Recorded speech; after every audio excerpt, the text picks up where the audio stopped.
They told me I didn't belong. They said I was lucky to even sit at their table. A charity case, a reminder of someone else's mistake.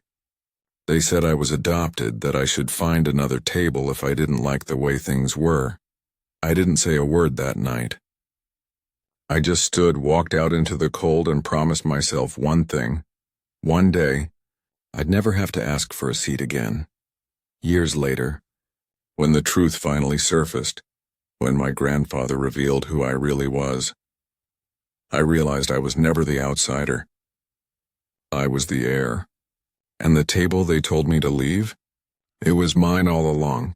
Family dinners at the Hartley house were a performance.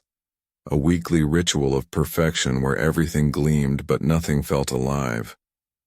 The chandelier would cast golden light over crystal glasses. My father would wear that cold half-smile of his, and my mother would play her piano laughter for the guests. And then there was me, the adopted one. The charity project they paraded for good optics. The quiet boy who didn't quite fit the frame of their picture-perfect family portrait. I learned early to keep my voice low and my expectations lower. My father, Richard Hartley, ran Hartley Industrial, a business that manufactured steel, though what he really forged best were lies. My mother, Evelyn, came from old money and had a habit of reminding everyone of it. My stepbrother, Marcus, their golden son, was everything I wasn't. Confident, tall, born with that effortless privilege that only comes from being wanted. Me? I was the afterthought. It started small. Little comments, quick jabs. "Don't forget to say thank you, Ethan," my mother would say whenever I got something. "You're lucky to have us." Lucky.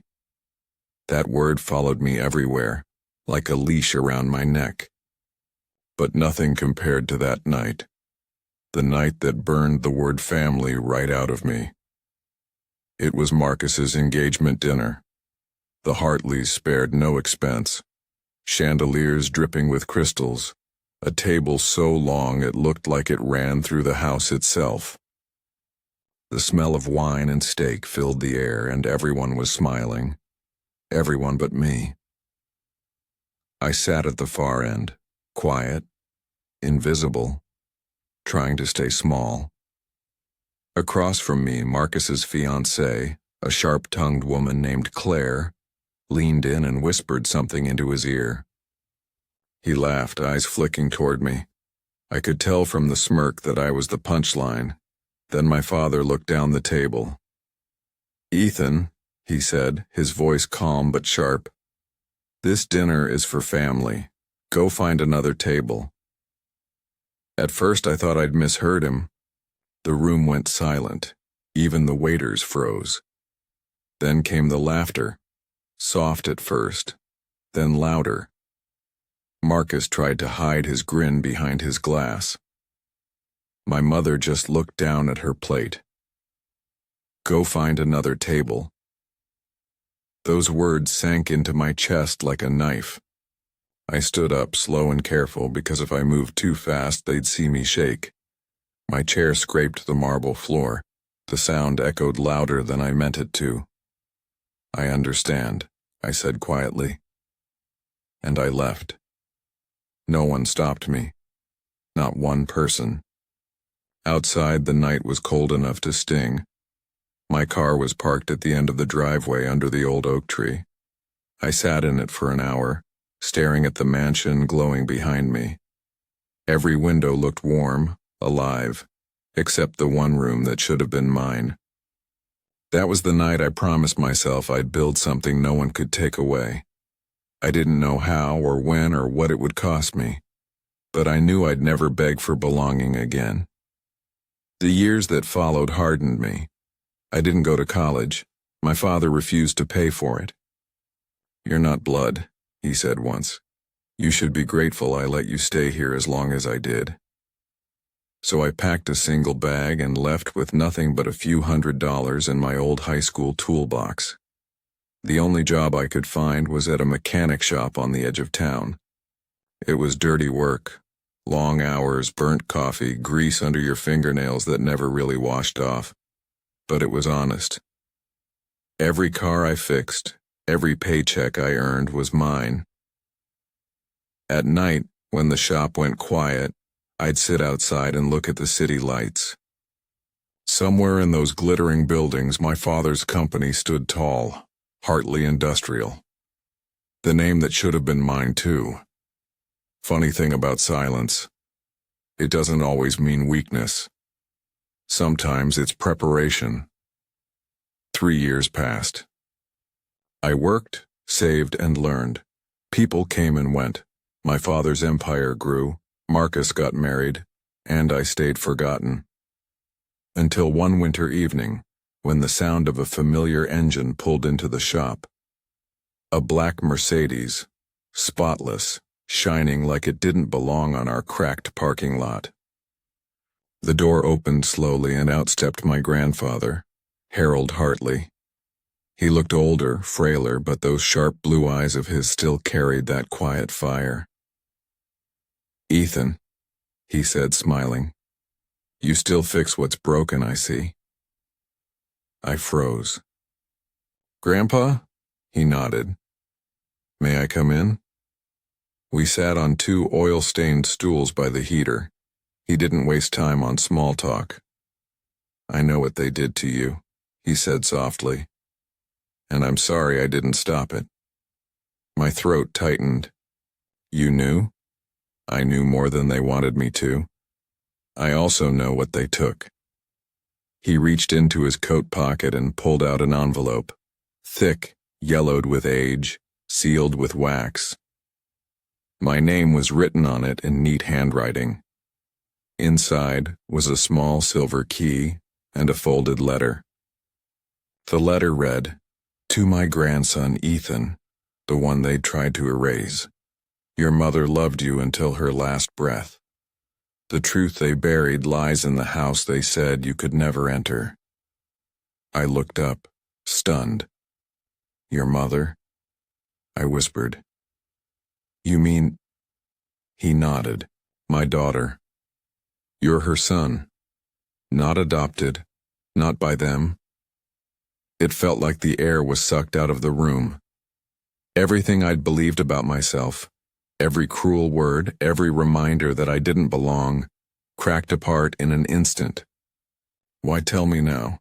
I managed to ask. "Because time's running out," he said quietly. "And because you deserve to know what's yours." He handed me the key. It was cold, heavy, and carved with the initials HH. "That house holds everything they hid from you. Go there, Ethan, before they do." That night I couldn't sleep. I held the letter under the flickering light of my tiny apartment, reading it over and over until the words blurred. My real mother. The Hartley estate. The truth they buried. For the first time in years, I didn't feel lost. I felt something else. A spark. 2 weeks later, Grandpa Harold passed away. The news broke in the paper. My father made a statement.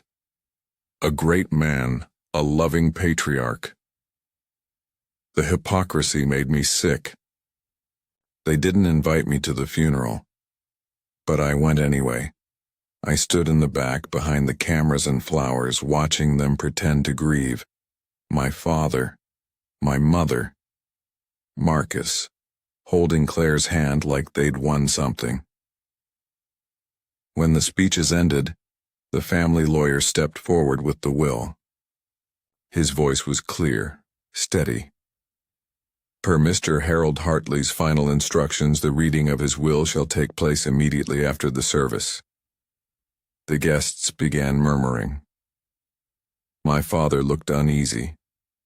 I just stood still, my hands in my pockets, that silver key burning warm against my chest.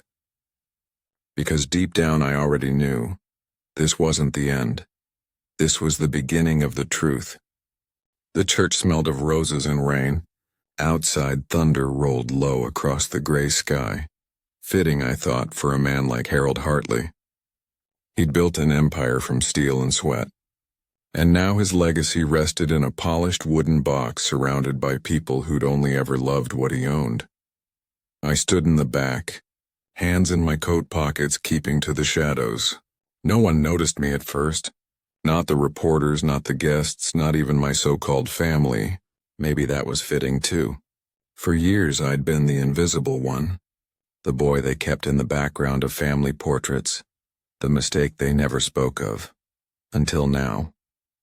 The family lawyer, a tall man with silver hair and sharp eyes, stepped up to the podium. "As per Mr. Hartley's wishes," he said, his voice calm, "we will proceed with the reading of his will immediately following the service. Family members only." The guests murmured and began filing out.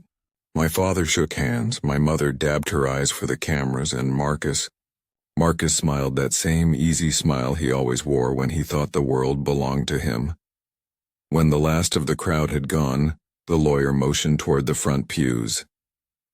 "Mr. Richard Hartley, Mrs. Evelyn Hartley, Mr. Marcus Hartley."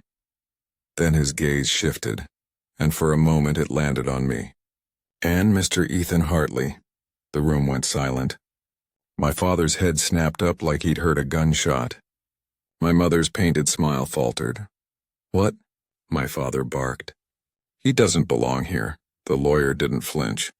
"I'm simply following Mr. Harold Hartley's final instructions. Ethan Hartley is to be present for the reading." Marcus laughed under his breath.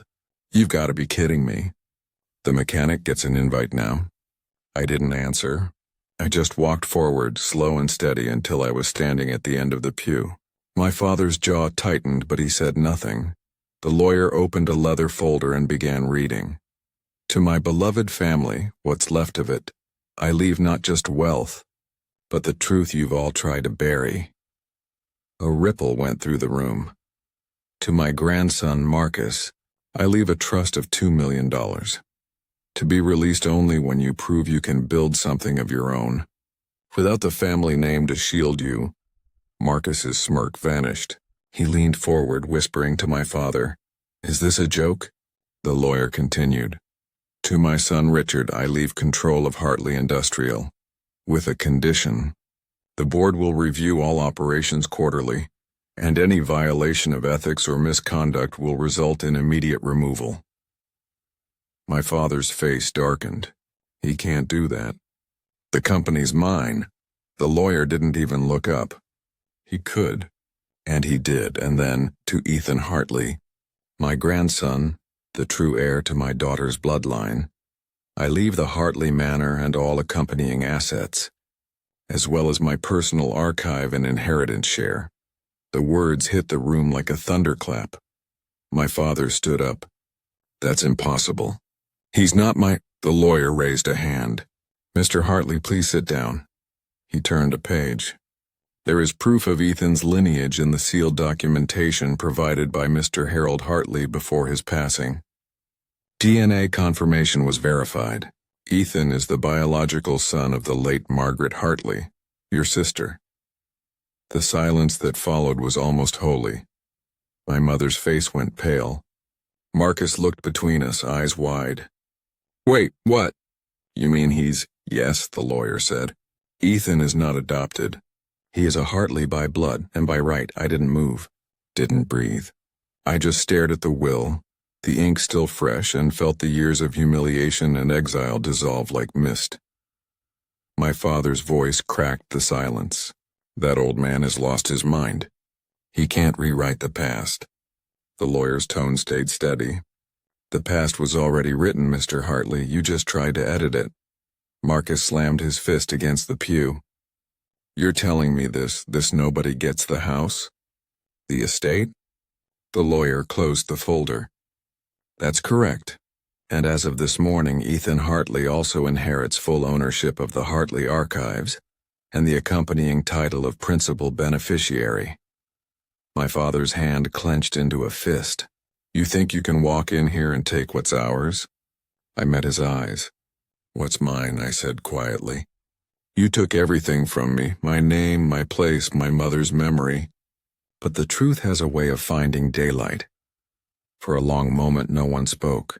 Rain lashed against the stained glass windows, streaking colors across the marble floor. Finally, the lawyer stood. "Mr. Hartley, if you wish to contest the will, you may do so in court. But I should warn you, the documentation is thorough." He gathered his papers and walked out, leaving the four of us in the echoing church. My father turned to me, fury trembling in his voice. "You think this makes you one of us? You're nothing without my name." I smiled faintly. Good thing I don't need it anymore. I left before he could answer. Outside, the rain had stopped.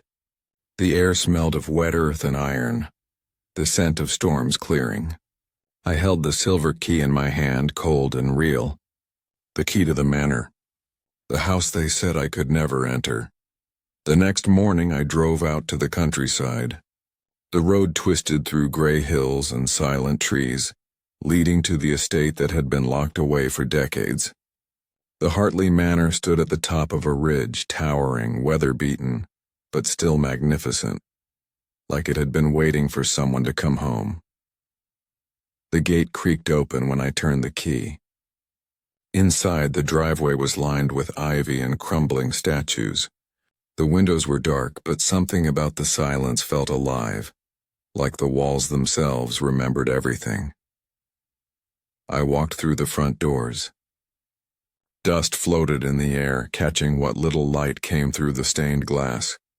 The air was heavy with history and secrets. In the main hall, portraits lined the walls. Faces of ancestors, proud and stern, staring down like judges. And there, near the staircase, hung a portrait I'd never seen before. A woman. Soft eyes. Chestnut hair. A smile that looked familiar. My mother. I reached out and touched the frame. A small brass plaque read, "Margaret Hartley, 1984-1992. She'd died young." My mother. My real mother. Behind me, floorboards creaked. I turned. A man in a black coat stood by the doorway, and the caretaker, perhaps. His voice was gravelly when he spoke. "You're her boy, aren't you?" I nodded slowly. "You knew her?" He sighed, eyes softening. "Everyone loved Miss Margaret. She used to bring food to the workers. Never cared for titles. After she died, the master changed. Grew colder. My heart ached. How did she die?" He hesitated. "They said it was an accident. But folks around here, we never believed that. Why not? Because she was healthy. And because she just found out something big. Then one night her car went off the bridge." The caretaker's eyes flicked toward the west wing. "If you're looking for answers, sir, start there. Her study was sealed after she passed. Mr. Richard ordered it locked." I turned the key in my palm. Not anymore. The west wing was colder. I pushed open the heavy oak door. It groaned like a thing waking from sleep. Inside, dust covered everything.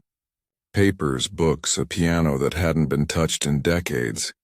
And on the desk, under a cracked window, lay a box, old wooden, carved with the same initials as the key. HH. I opened it. Inside were letters, and dozens of them, all addressed to Harold Hartley. But one was different, newer. My mother's handwriting.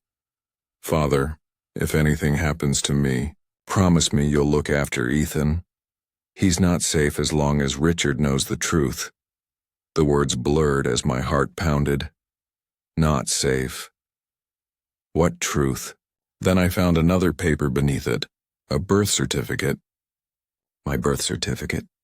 Under father, the name wasn't Richard Hartley, it was Harold Hartley. The room tilted. My breath caught.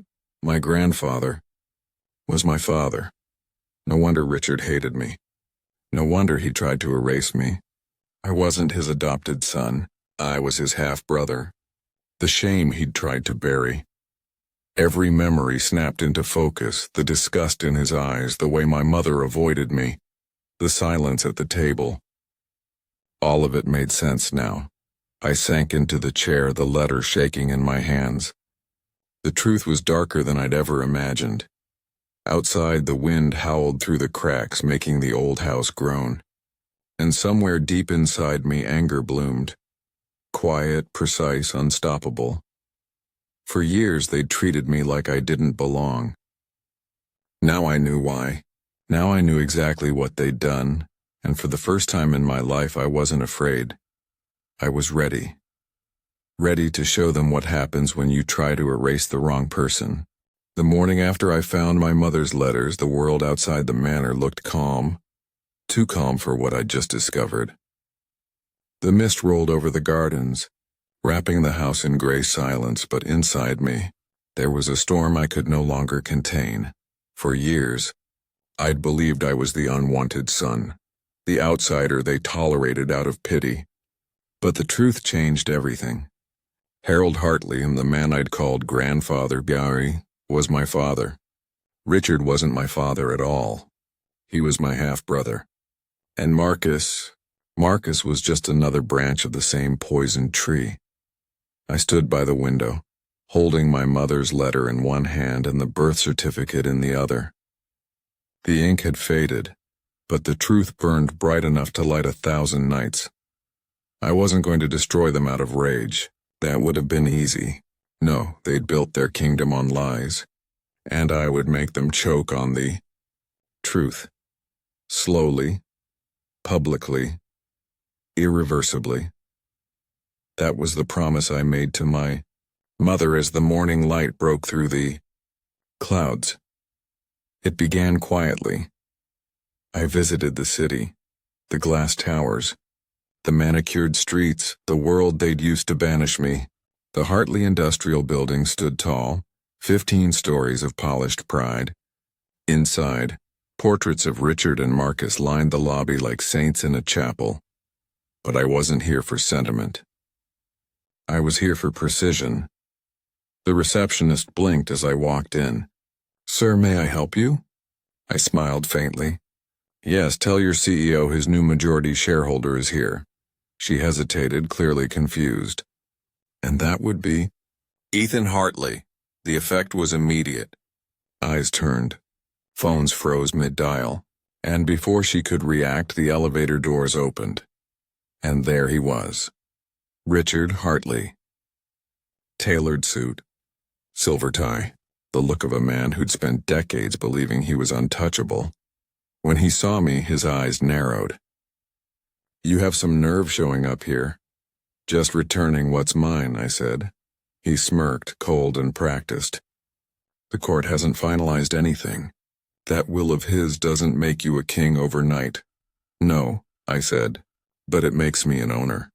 I handed him the folder I'd been carrying. Inside were notarized documents.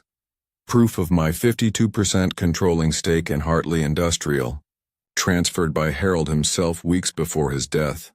I watched the color drain from Richard's face. "You can't." "Oh, I can," I said softly, and I already did. "As of this morning, the board has been notified. You're still CEO, for now, but every decision you make passes through me." He tried to keep his composure. "You think you can walk in here and take control? You don't even understand how this company runs." "You're right," I said, "but I understand how to read numbers. And from what I've seen, yours don't look too good." That afternoon I met with the board, men and women in expensive suits, their faces sharp and cautious. They expected a boy with emotions. Instead, they got a strategist with evidence. "I know many of you don't know me," I began, "but you all knew Harold. You knew what he stood for: integrity, innovation, and loyalty. My question is, do you still stand for those things or just for the man who signs your checks?" No one spoke, so I laid down the first file. Over the past 6 years, several divisions have been redirected into shell companies, all owned by one Richard Hartley. Money siphoned through subsidiaries disguised as operational losses. A murmur ran through the table. The CFO adjusted his glasses, the legal head frowned, and the rest began glancing at each other. "I'm not here to start a war," I said, lying through my teeth. "I'm here to clean the family name. My father, Harold Hartley, wanted transparency. I intend to deliver that." By the end of the meeting, I wasn't the outsider anymore. I was the man holding the detonator. That evening, I drove back to the manor. The sun was sinking behind the hills, painting the world in gold and rust. The caretaker met me by the steps, holding an envelope. "This came for you, sir," he said. "No return address. No name, just one sentence on the flap. Some secrets are buried deeper than family." Inside there was a photograph. Grainy black and white. My mother standing with Harold, and beside them a woman I didn't recognize. Her hand rested protectively on my mother's shoulder. On the back, a date, June 1992. The same month my mother died. And beneath it, 3 words written in red ink: "She knew too much." A chill ran down my spine. Whoever sent it knew something. Maybe the same thing my mother discovered before her death. I turned the photo over again, studying the woman's face. Her eyes seemed familiar, cold, precise, intelligent. And then it hit me. She was sitting on the Hartley Industrial Board, still alive and still loyal to Richard. The next week, I began my move. Marcus had always been his father's shadow, all charm, no substance. So I started with him. The tabloids already loved him for his parties and scandals. I didn't need to invent a rumor. I just gave the truth a little nudge. Anonymous leaks, photos, expense reports showing company money used for personal trips. Within 3 days, the media tore into him like wolves. His sponsors pulled out. His trust fund projects evaporated overnight. I didn't need to say a word. Next came Richard. He'd built his empire on perception, the self-made man, the iron leader. So I turned that image into his coffin. I released internal audits, documented every shady deal, every secret account, every piece of evidence I'd uncovered in the archives. The board turned on him faster than I expected. By the following Monday, he was temporarily suspended pending investigation. When he found out, he stormed into my office, the one that used to be his, slamming the door so hard it rattled the glass. "You think this makes you a hero?" he hissed. "You're just another leech sucking on this family's corpse." I leaned back in my chair. "No, Richard. I'm the ghost you created. You buried me, remember? I just learned how to haunt better than you." He lunged forward but stopped when he saw the red light blinking on my desk camera. "Go ahead," I said calmly. "The security feed's live." He froze, realizing the trap. "Every word you say, every threat you make, and it's recorded." That's how transparency works. For the first time in my life, I saw fear in his eyes. He left without another word. Weeks passed. The company stabilized, under my control this time. The press called it the Hartley Purge. Reporters loved the drama. The shareholders loved the profit surge, but I wasn't done. I kept digging into the past. The woman in the photograph haunted me. Who was she? What did she know? Why had my mother written those last words before her death? He knows the truth. Then one night I got the answer I wasn't ready for. A flash drive delivered anonymously, hidden inside an envelope marked private. On it, an old audio recording. Crackling static, muffled voices. Then, Harold, you can't keep this secret forever. Woman. If she talks, everything falls apart. Harold. She's my daughter. Woman. Then control her before someone else does. Then a pause. And the sound of a door slamming. The timestamp read 1 day before my mother's accident. My chest tightened. The voice of the woman was clear now, sharp, cold, commanding. It was Evelyn, my mother's sister-in-law, Richard's wife, the woman who'd raised me. She wasn't just complicit. She was the one who'd set the plan in motion, and suddenly, everything made sense. The accident, the way she'd distanced herself from me, the careful way she'd steered conversations whenever my mother's name came up. The family had killed to keep their empire clean, and now they'd have to live in the dirt they created. The next morning, I hosted a press conference. My first as the new acting chairman. The cameras flashed, reporters buzzed, and every major network tuned in. I stepped to the podium. For too long, I began. The Hartley legacy has been built on silence, on lies. Today, that ends. Behind me, a giant screen lit up, displaying the company's new initiative.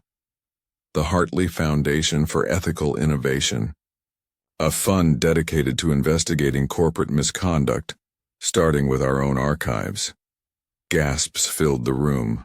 I could feel Richard and Evelyn watching from the front row, their faces masks of composure barely holding. This company will no longer hide behind walls, I continued. If we must burn to rebuild, then so be it. The applause was cautious at first, then grew louder. Reporters snapping photos, employees clapping nervously. But I didn't hear any of it. My eyes were locked on Evelyn's. She knew I knew, and the faint tremor in her hand told me she was terrified. That night, I sat alone in the Manor's study, staring at my mother's portrait. The house felt different now, not haunted but awake. I poured a glass of wine, set it beside her picture, and whispered, "It's starting, Mom. I'm bringing them down the way they brought you down, not with fire, but with truth." Outside, lightning flashed across the sky, illuminating the hills like veins of silver. The storm was coming again, and this time I wasn't the boy in the shadows. I was the man holding the storm. By the time the rain stopped, I had already decided what had to be done. Revenge isn't about rage, and it's about balance. My mother had died in silence so the Hartley name could live loud. But I wasn't going to scream like they did. I was going to whisper, and let that whisper echo forever. The next morning I returned to the office before sunrise. The hallways were empty, just the hum of fluorescent lights and the faint smell of coffee from the night shift. I walked past portraits of the family, my mother's face missing, deliberately erased years ago. I paused before the wall where hers should have hung. "Not for long," I said softly. By the end of the day, every news outlet would know what happened in this house. But I didn't want gossip. I wanted confession, so I invited them, Richard, Evelyn, and Marcus, to a final settlement meeting.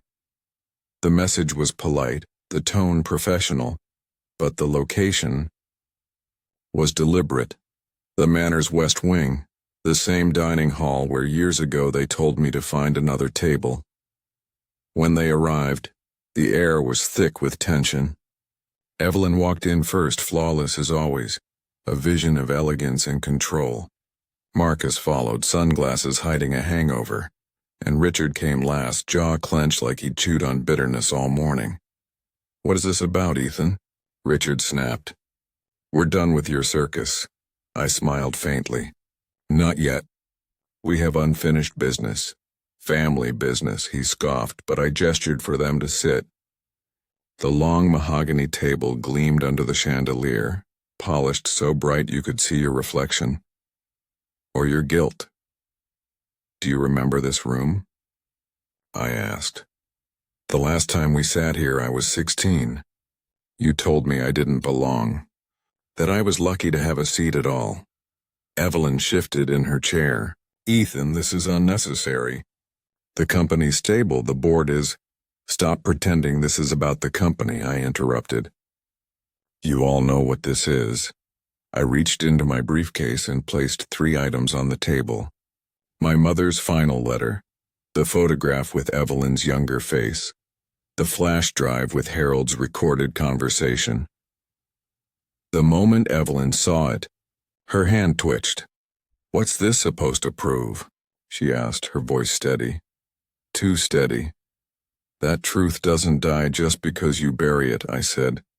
"You knew about my mother. You knew what she was about to reveal, that I was Harold's real son. And you made sure she never got the chance." Marcus frowned. "What are you talking about?" "Ask your mother," I said, staring at Evelyn. "Ask her what happened the night before my mother's car went off the bridge." Evelyn's mask cracked, just for a second. That was an accident, was it? I pressed play on the recording. The room filled with Harold's voice. Brittle but strong. She's my daughter. Then Evelyn's cold reply. Then control her before someone else does. Richard's face went pale. Marcus's jaw dropped. Evelyn froze, not even blinking. When the tape ended, I leaned forward. You controlled her, didn't you? Evelyn stood abruptly. Enough of this nonsense. You think you can blackmail me with old recordings? Your mother was unstable. She was pregnant, I said quietly. And you knew it. That's why you wanted her gone. The room fell dead silent. Richard turned toward her. Is this true? Evelyn didn't answer. Her eyes darted toward the door, calculating escape. Tell him, I said. Tell your husband that the woman he helped erase was carrying his father's child. Richard blinked, then slowly sank back into his chair. You mean I'm your brother, I said. Not by marriage, by blood. The silence that followed was almost holy. The chandelier hummed faintly. The storm outside whispered against the windows, and for once I felt something close to peace. Richard finally spoke, voice breaking. You can't prove that. I slid the DNA test across the table. I already did. The rest unfolded like clockwork. Evelyn's world began collapsing in real time. She tried to deny it, of course, claiming forgery, manipulation, anything to twist the narrative. But I was 10 steps ahead. The meeting wasn't private. The cameras hidden in the room streamed everything live to the board and the press. Within hours, the headlines hit, Hartley family scandal, hidden heir revealed. Corporate matriarch accused in 30-year cover-up. Richard tried to reach out later that night, not to apologize, but to negotiate. We can fix this, he said over the phone, voice trembling. We'll release a statement, blame the board. No, I said. You'll release a statement admitting the truth. You'll restore my mother's name, and you'll step down. He hesitated. And if I don't? Then I'll let the world hear the rest of the recordings. There was a pause. Then the line went dead. By dawn, the company issued a press release. Richard Hartley resigns, citing personal reasons. Evelyn, meanwhile, disappeared from public view, her assets frozen pending investigation. Marcus was last to fall. He came to me desperate, hollow-eyed. I didn't know, he said. I swear I didn't know. I believed him, and that's what made it worse. Then learn, I said quietly. Learn what silence costs. Weeks passed. The Hartley name, once untouchable, became synonymous with scandal. But amid the chaos, something beautiful happened. I reopened the old workshop behind the manor, the one Harold had built when he first started the company. The air smelled of oil and dust and history. I had the workers restore it brick by brick, exactly as it had been. Then I unveiled the new sign. The Clara Hartley Foundation for Forgotten Children, named after my mother, for every child told to find another table. The foundation funded scholarships, shelters and schools for orphans and adopted children, the same kids who were once treated like I was. When the first group of children arrived, I stood at the doorway, watching them run through the courtyard. Their laughter echoed through walls that had once known only secrets. One boy stopped and looked up at me. Is this your house? I smiled. No, kid. It's yours. Months later, the board voted unanimously to make me permanent chairman of Hartley Industrial. I didn't celebrate. I didn't need to. Power wasn't the victory. Truth was. On the anniversary of my mother's death, I visited her grave. The wind was calm, carrying the scent of rain and lilies. I knelt, placing a single white rose on the stone. Mom, I said softly, they finally know who we are. You don't have to hide anymore. I felt the air shift. Not wind exactly, but something quieter. Peace, maybe. Closure. Behind me a shadow moved. I turned and it was Richard. He looked older, broken, stripped of arrogance. He held his hat in his hands, his voice low. "I didn't know the whole truth," he said. "But that doesn't make it better." "I'm sorry, Ethan." I studied him for a moment, then nodded once. "You don't owe me an apology. You owe it to her." He placed his hat against his chest, bowed his head, and walked away. That was the last time I saw him. That night I sat by the fireplace in the manor. For the first time it didn't feel haunted. It felt alive. The ghosts weren't gone, they were finally at rest. I looked at the portrait of Harold and my mother, hanging side by side now. Two halves of a truth that had been hidden too long. "I didn't destroy the family," I whispered. "I rebuilt it with honesty." Then I picked up my glass, raised it to the flickering light, and said the words that closed the circle. "They told me to find another table. I did, and now it's the only table that matters." The fire crackled softly. And outside the rain began again, not like before. Not like sorrow, but like cleansing. The house slept peacefully for the first time in 30 years. And so did I. The end. They said, "Go find another table," because I was adopted. Then my grandpa revealed who I really was. Emotional payback arc. Revenge UX exclusive. Call to action for your ending segment. If you believe karma never forgets, hit that button, share this story, and subscribe to Revenge UX for more dark justice and poetic endings every week. Because here, revenge isn't rage and it's redemption.